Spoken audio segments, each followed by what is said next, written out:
Hello and welcome to PH Maths. Today's explainer is SOHCAHTOA, the mnemonic that single-handedly carries the right-angled trigonometry section of your paper. 3 ratios, 3 letters each, all built from the sides of a right-angled triangle. By the end of this, you'll know what each letter stands for, when to use which ratio, and the one common mistake. SOHCAHTOA stands for 3 ratios, so sine of the angle equals opposite over hypotenuse, cosine equals adjacent over hypotenuse, and TOA, tangent equals opposite over adjacent. The hypotenuse is the longest side, opposite the right angle. The opposite is across from your angle. The adjacent is the left over.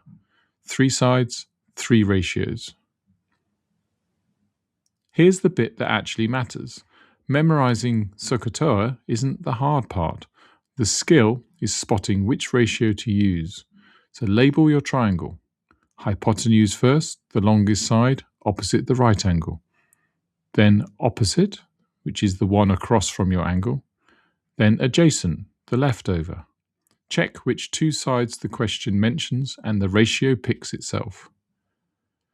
One mistake every year. SOHCAHTOA only works inside a right-angled triangle. If there's no right angle, there's no SOHCAHTOA. You need the sine rule or the cosine rule instead. And one bonus warning, the labels opposite and adjacent depend on which angle you've picked. So choose your angle first and then label. As a quick example, right-angled triangle, angle 30 degrees, hypotenuse 10 centimeters. Find the opposite. Opposite and hypotenuse, so that's so sine. Sine of 30 equals opposite over 10.